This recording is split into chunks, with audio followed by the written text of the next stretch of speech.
नमस्ते, संध्यास किचनमध्ये आपलं स्वागत आहे। आज आपण पौष्टिक असा पदार्थ पाहणार आहोत। जो पावसाळा देखील चालू झालेला आहे आणि मुलांच्या शाळा देखील चालू झालेल्या आहेत, तर रोज टिफिनला काय द्यायचं याची प्रत्येक आईची धडपड चालू असते। तर त्यासाठी आजची रेसिपी आहे पोह्यांचे वडे। तर हे पोहे आहेत ना, मी 2 ते 3 पाण्याने स्वच्छ धुवून घेतल्याच्या नंतर एक 5 ते 6 मिनिटासाठी असे झाकून ठेवलेले होते। छान असे मऊ झालेले आहेत आणि आता व्यवस्थित असं मळून घेत आहे। तर काय ना, मोड आलेले कडधान्य मुलं खात नाहीत, कंटाळा करतात। त्यासाठी आजचे वडे खूपच पौष्टिक आणि मुलांना ना खूप आवडतील असे आहेत। तर ना मी मोड आलेले कडधान्य मिक्स घेतलेले आहेत। त्यामध्ये मूग आहे, मटकी आहे, काळे चणे, वाटाणे।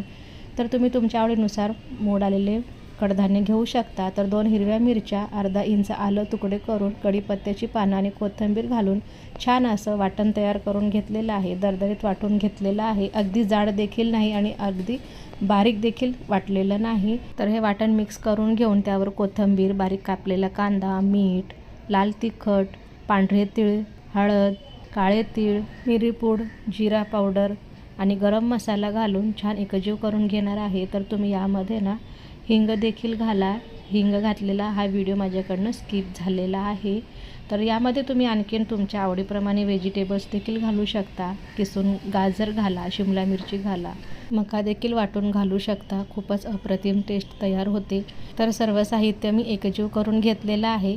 तर याला ना मी आता एक 5 ते 10 मिनिटासाठी असंच ठेवून देणार आहे। लगेच करायला घेतले तरी काही हरकत नाही, पण बघा 5 ते 10 मिनिटानंतर छान असं पीठ तयार झालेलं आहे। तर हाताला ना थोडंसं तेल लावून घेऊन छान असे त्याचे वडे तयार करणार आहे। जसे आपण मेदू वडे तयार करतो ना, तसेच करायचे आहेत। वडे करा किंवा याचे आपण थालीपीठ देखील थापून थोडंसं तेल लावून ना छान तव्यावर भाजून घेऊ शकतो। ते देखील खमंग असे लागतात। तर तुम्ही तुमच्या आवडीप्रमाणे वडे करा किंवा थालीपीठ करा, खूपच अप्रतिम डिश तयार होते आणि मुलांना देखील ना खूप आवडते। तुम्ही नक्की ट्राय करा। तर अशा पद्धतीने मी वडे तयार करून घेतलेले आहेत। तर सगळेच वडे आहेत ना मी तयार करून घेतलेले आहेत। तर आता हे सगळे वडे आहेत ना मी तळायला घेणार आहे। त्यासाठी तेल गरम व्यवस्थित असं झालेलं आहे। तर तेल देखील ना सुरुवातीला जास्त गरम करून घ्यायचं आणि नंतर मध्यम गॅस ठेवून वडे खरपूस तळून घ्यायचे आहेत। त्याने काय होतं, वरून देखील ना छान असे कुरकुरीत आणि आतमधून एकदम सॉफ्ट असे वडे तयार होतात आणि मुलांना ना खूप आवडतात। तर हे वडे आहेत ना पुदिन्याच्या चटणीसोबत किंवा सॉससोबत मुलांना खायला द्या। खूपच आवडीने देखील खातील आणि टिफिनला रोजच मागतील।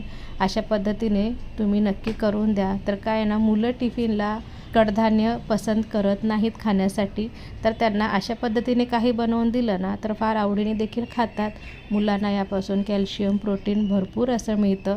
तर सकाळच्या टिफिनसाठी हे वडे किंवा थालीपीठ तुम्ही आवडीप्रमाणे करून देऊ शकता। तर पहा, मध्यम गॅस ठेवून छान असे वडे आहेत ना तळून घेतलेले आहेत। किती सुंदर दिसत आहेत। तीळ देखील त्यावर ना छान असे दिसायला सुंदर दिसत आहेत। तर या पद्धतीने अशा खरपूस मी ना वडे तयार करून घेतलेले आहेत। तर राहिलेले सगळे वडे आहेत ना मी अशा पद्धतीनेच तळून घेणार आहे। तर पहा, दिसायला देखील किती सुंदर दिसत आहेत, तसेच खायला देखील ना अप्रतिम टेस्टीचे आहेत। तर तुम्ही पाहू शकता किती खरपूस अशी छान कुरकुरीत वडे तयार झालेले आहेत। महत्त्वाचं म्हणजे तळताना तेल देखील जास्त लागत नाही आणि वडे तेलकट होत नाहीत। तर हे वडे आहेत ना तुम्ही मुलांच्या टिफिनला देखील देऊ शकता किंवा पावसाळा चालू झालेला आहे तर गरम गरम चहासोबत गरमागरम वडे खायला देखील खूपच आनंद एक वेगळाच असतो। तर तुम्हाला माझी आजची रेसिपी कशी वाटली मला कमेंट करून नक्की सांगा। तुम्हाला जर माझी रेसिपी आवडली असेल तर रेसिपीला लाईक करा, व्हिडिओ शेअर करा आणि तुम्ही जर माझ्या चॅनलवर नवीन असाल तर चॅनलला सबस्क्राईब नक्की करा।